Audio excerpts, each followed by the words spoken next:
Hi friends, உங்கள் கருத்துக்களெல்லாம் பார்த்து ரொம்ப சந்தோஷம். அத்தியாயம் 19. மருத்துவமனையில் அனுமதித்துவிட்டு வேறு எந்த நினைவும் இல்லாமல் அவளது நலனை மட்டுமே எண்ணிக்கொண்டு மருத்துவரின் பதிலுக்காக காத்திருந்தான் கேசவன். அவனது இந்த பரிமாணம் கார்த்திக்கிற்கு புதிதாக இருந்தது.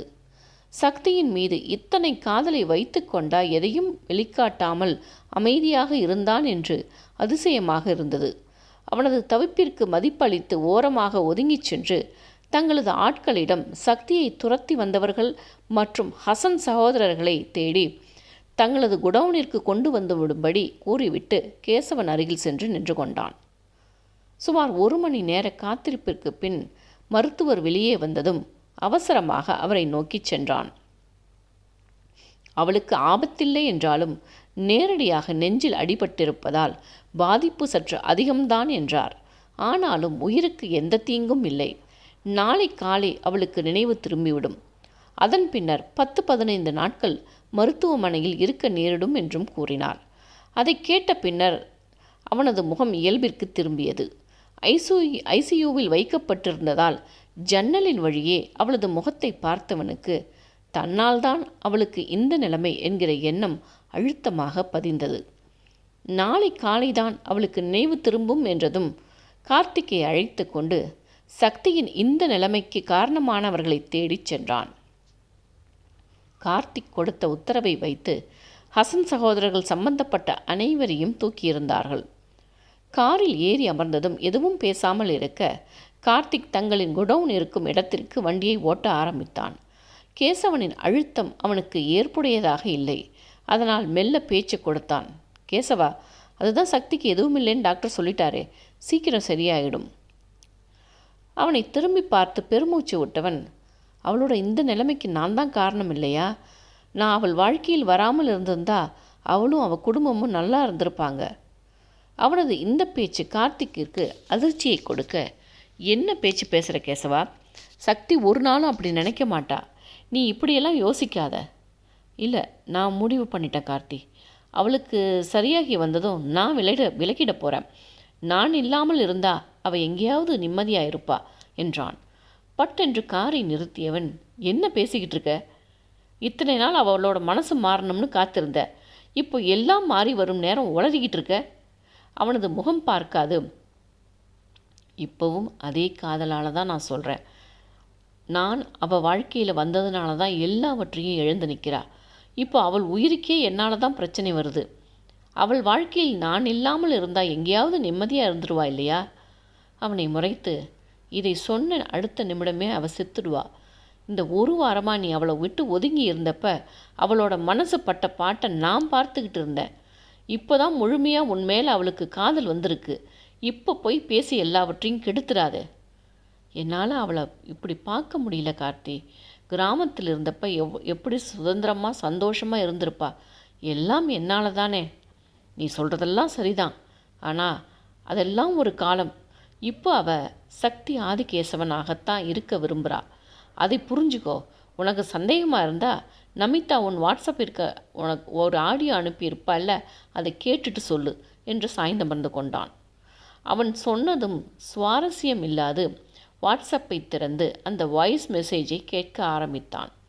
முதலில் என்னவோ என்று நினைத்தவனுக்கு அங்கு நடந்தவற்றை கேட்டபோது மனம் தவித்து போனது. அதே சமயம் சக்தியின் பேச்சை கேட்டு அதிர்ந்து அமர்ந்து விட்டான். அவளது மனம் தன்னை ஏற்றுக்கொண்டதை நம்ப முடியாமல் மீண்டும் மீண்டும் அதை போட்டு கேட்டான். அந்த நிமிடம் எப்படி உணர்ந்தான் என்று தெரியவில்லை. இதற்காகத்தானே அனைத்தையும் உதறிவிட்டு 3 வருடங்களாக காத்திருக்கிறான். சக்தியின் வாயாலேயே தன்னை கணவன் என்று சொன்னது அப்படி ஒரு நிம்மதியை தந்தது. அதே சமயம் கார்த்தியை பற்றிய விவாதத்தை கேட்டு கோபமடைந்தவன் அவன் எதிர்பார்க்கும் முன்பு சட்டென்று அவன் கன்னத்தில் அறைந்திருந்தான். நான் தான் அவளை பார்த்துக்கிறேன்னு சொன்னேன்ல, அப்புறம் நீ எதுக்கு இதில் தலையை நுழைச்ச? என் சக்திக்கு எந்த இடத்துல அவப்பெயர் வரக்கூடாதுன்னு நினச்சேன். ஆனால் அவள் இப்படி ஹேண்டில் பண்ணுவான்னு எதிர்பார்க்கவே இல்லடா என்று நண்பனை தழுவியும் கொண்டான். கார்த்தியோ, அடிக்கிற கைதான் அணைக்கும்னு சொல்லுவாங்க, அது வேற மாதிரி சொன்னது. இங்கே என்னடா நடக்குது? விடுறா என்ன என்று நெளிந்தான். நமிதா கிட்ட தேங்க்ஸ் சொன்னேன்னு சொல்லுடா. அவள் மட்டும் ரெக்கார்ட் பண்ணலைன்னா நான் மிஸ் பண்ணியிருப்பேன். எது, நான் சொல்லணுமா? எதுக்கு அவள் என் மண்டையில் பூஜாடியை உடைக்கவா? போதும்டா, என் வாழ்க்கையில் இனி கல்யாணத்துக்கே ஆசைப்பட மாட்டேன். அவன் சொன்னதும் அதுவரை இருந்த இறுக்கம் போக சிரித்தவன், அதுக்கு நீ நமிதாவை செலக்ட் பண்ணியிருக்கக்கூடாது. அவளைத்தானே இந்த வெக்கங்கட்ட மனசுக்கு பிடிச்சிருக்கு, அப்போ அனுபவி என்றவன், சரி காரை எடு, நம்ம வேலையை பார்ப்போம். அவனை திரும்பி பார்த்து, நீ முதல்ல சொல்லு, சக்தியை நீ விட்டு கொடுப்பியா? கேசவனின் முகம் தீவிரமாக, முடியாதுடா. இனி அவளை பாதுகாக்க வேண்டியது என் பொறுப்பு. அவளுக்கு என்னால் போன வாழ்க்கையை விட பல மடங்கு அன்பான வாழ்க்கையை தர வேண்டியது என்னுடைய பொறுப்பு என்றான். இதைத்தான் நான் எதிர்பார்த்தேன். கிளம்பு, மச்சான்களுக்கு கச்சேரியை வைப்போம் என்று வண்டியை எடுத்தான். இருவரும் குடோனுக்குள் சென்றதும் அவர்களின் வருகைக்காக காத்திருந்தனர். ஹசன் சகோதரர்கள் மட்டுமில்லாமல் அவர்களின் மொத்த கூட்டமும் அங்கே கொண்டு வரப்பட்டிருந்தது. காரிலிருந்து இறங்கும் வரை சக்தியை பற்றிய எண்ணத்திலேயே வந்து கொண்டிருந்த கேசவன் காரிலிருந்து இறங்கியதுமே அவனது முகமும் உடலும் இறுகி போனது. 3 வருடங்களுக்கு முந்தைய கேசவன் திரும்பியிருந்தான். அவனது மாற்றத்தை உணர்ந்து கொண்டான் கார்த்திக். இன்று ஹசன் சகோதரர்களுக்கு சங்குதான் என்பதையும் உணர்ந்து கொண்டான். உள்ளே நுழைந்ததுமே அனைவரையும் ஒரு பார்வை பார்த்துவிட்டு கார்த்திக்கிடம் திரும்பியவன், சக்தியை துரத்திக்கிட்டு ஓடி வந்தவங்க யாரு என்றான் இறுகிய குரலில். கார்த்திக் அருகே இந்த ஆட்களை இடம் கண்களை காட்ட 4 பேரை முன்னே கொண்டு வந்து நிறுத்தினார்கள். கேசவனை பற்றி அறியாதவர்கள் திமிருடன் நிற்க என்ன செய்து விடுவான் என்று நினைக்கும் முன்னே ஒவ்வொருவரையும் நெஞ்சில் உதைத்து 4 மூலைகளிலும் விழ வைத்திருந்தான். அவனது இந்த வேகம் கண்டு நடுங்கி போன ஹசன் சகோதரர்களின் விழிகளில் பயம் வந்திருந்தது. அவர்கள் இருவரின் முன்னே நாற்காலியை இழுத்து போட்டுக்கொண்டு அமர்ந்தவன் சற்று நேரம் ஆராய்ச்சியாக பார்த்து கொண்டிருந்தான். அவனது அமைதியே அவர்களுக்கு மேலும் பயத்தை கொடுத்தது. சற்று நேரத்திற்கு பின்னர், உங்களுக்கு நான் என்ன கெடுதல் பண்ணினேன்? பிஸ்னஸ் உலகில் போட்டி இருக்கலாம், ஆனால் எதிரியாக நினைக்கக்கூடாது. நாம் 2 பேரும் ஒரே துறையில் இருந்தாலும் அவங்களுக்கான வியாபாரம் நடந்து கொண்டு தானே இருந்தது. நீ எங்கள் லைனில் குறுக்க வராமல் இருந்திருக்கலாம். இங்கே நாங்கள் தான் இந்த துறையில் ராஜாவாக இருந்தோம். எங்கிருந்தோ வந்த நீ இந்த 3 வருடத்தில் எங்களை ஓரம் கட்டியிருக்க. அதுக்கு என் மனைவி மேலே கை வைப்பீங்களா? நீ தான் எங்களோட எல்லா இடங்களிலும் கை வச்ச. அதன் பின்னாடி தான் நாங்கள் எங்கள் ஆட்டத்தை தொடங்கினோம். சட்டென்று நாற்காலியிலிருந்து எழுந்து கொண்டவன், ஸோ நீங்கள் ஆரம்பித்ததை ஒத்துக்க மாட்டீங்க. என்னை பற்றி உங்களுக்கு தெரியாதில்ல என்றவன் கார்த்திக்கிடம் மொபைலை கொடு என்று கேட்டு கூகுளில் தன்னை பற்றிய செய்தியை எடுத்து அதை அவர்களிடம் காண்பித்தான். முதலில் கிண்டலாக பார்த்தவர்களின் விழிகள் ஸ்தம்பித்து நிற்க அவனையும் அந்த செய்தியையும் மாற்றி மாற்றி பார்த்தார்கள். எனக்கு ஒரு கெட்ட பழக்கம் இருக்குது. யாரையும் மன்னிக்கிற மனப்பான்மையே இல்லை. இப்போ நீங்கள் செய்த தவறுக்கு உங்களுக்கு தண்டனை கொடுக்கட்டுமா வேண்டாமா என்று கேட்டவனின் விழிகள் அவர்களை கூர்ந்து நோக்கியது.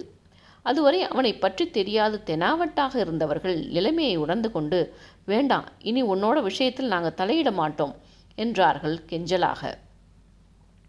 கார்த்திக்கின் புறம் திரும்பியவன், என்ன கார்த்தி பண்ணலாம் என்றான். கேசவனின் இந்த பேச்சு கார்த்திக்கை குழப்பிவிட, சும்மா விடுறதுக்கு இவனுங்க ஒன்றும் தியாகிகள் இல்லையே என்றான் எரிச்சலாக. அவர்களை திரும்பி பார்த்தவன், அப்படியா என்றான். அவர்களுக்கு அடுத்து என்ன நடக்குமோ என்ற பீதி எழ, நீ என்ன சொன்னாலும் கேட்குறோம், எங்களை விட்டுடு என்று கெஞ்சினார்கள். மீண்டும் அவர்களின் முன்னே அமர்ந்தவன், என் மனைவியை கடத்தினதுக்கு பழைய கேசவனாக இருந்தா இந்நேரம் கேள்விகளுக்கு இடமில்லாமல் இங்கே அத்தனை பேரின் தலையும் உருண்டு இருக்கும். ஆனால் சக்தியை விரும்புகிற இந்த கேசவன் அவளுக்கு பிடிக்காத எதையும் செய்ய மாட்டான் என்றவன் கார்த்திக்கிடம் திரும்பி, எல்லோரையும் அனுப்பிடு என்றான். அவன் சொன்னதை கேட்டதும் கார்த்திக்கிற்கு மட்டுமல்ல, அனைவருக்குமே அதிர்ச்சிதான். தங்களது கதை அன்றோடு முடிந்தது என்று எண்ணி இருந்தவர்களுக்கு இது பேரதிர்ச்சி. என்ன சொல்கிற கேசவா? இந்த 3 வருஷமாக சக்திக்காக எல்லாவற்றையும் விட்டுட்டு பிஸ்னஸ் பார்த்துக்கிட்டு இருக்கேன். இப்போ அவளுக்காகன்னு சொல்லி மறுபடியும் அதே தப்பை செய்கிறது நல்லதில்லை. ஆனால் நாம் போகாமல் இருந்திருந்தா சக்திக்கு எதுவும் நடந்திருக்கிறதுக்கு வாய்ப்பு இருந்தது இல்லையா? இவங்களை அப்படியே விடுறது தப்பு இல்லையா?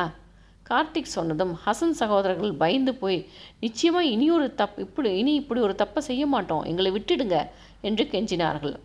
அப்போது நான் சொல்கிறபடி செய்யுங்க. ஒரு 5 வருஷத்துக்கு உங்கள் பிஸ்னஸில் என்னோட அனுமதி இல்லாமல் எதுவும் நடக்கக்கூடாது. என்னையும் ஒரு பார்ட்னர் ஆக்குங்க. வாட்?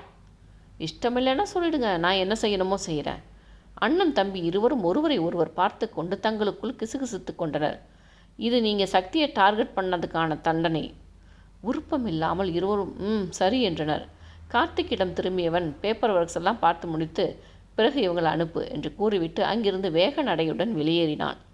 கதவருகே செல்லும்போது மெல்ல திரும்பி, இன்னொரு முறை என்னை கிராஸ் பண்ண நினைச்சா ஒரு ஆள் உயிரோடு இருக்க மாட்டீங்க என்று மிரட்டலாக சொல்லிவிட்டு காரை நோக்கி சென்றான். அவர்களை அங்கேயே பாதுகாப்பாக வைத்துவிட்டு கார்த்திக்கும் கேசவனுடன் கிளம்பிவிட்டான். மருத்துவமனைக்கு போகும் வழியில் என்னென்ன செய்ய வேண்டும் என்பதை கார்த்திக் சொல்லிவிட்டான். கேசவன் அவர்களை மன்னித்து விட்டான் என்பதை ஏற்க முடியாமல் இருந்தவனுக்கு அவன் கூறியவற்றை கேட்டதும் அத்தனை சந்தோஷமாக இருந்தது. என்னால் ஏற்றுக்கவே முடியல கேசவா, ஆனால் நீ சக்திக்காகன்னு சொன்னதும் என்னால் எதுவும் பேச முடியல. ஆனால் வச்சே பாரு ஒரு ட்விஸ்ட்டு. கேசவனா கொக்கா என்றான் சந்தோஷமாக. என் மனைவியின் உயிருக்கு பிரச்சனை உண்டாக்கினவனை எப்படி அப்படியே விட்டுடுவேன் என்றான் சிரிப்புடன். அசோன் சகோதரர்களுக்கு செக் வைத்து விட்டான். அவர்களின் பிஸ்னஸ் அவர்களிடம் இருந்தாலும் கேசவனின் அனுமதி இல்லாமல் எதையுமே செய்துவிட முடியாது. மொத்தத்தில் கேசவனுக்கு கீழே வேலை பார்ப்பது போல ஒரு டீலை உருவாக்கி விட்டான். மொத்தமாக அவர்களை மடக்கி விட்டான். தங்களையும் மீறி எதுவும் செய்ய முடியாதபடி முடக்கி வைத்து விட்டான்.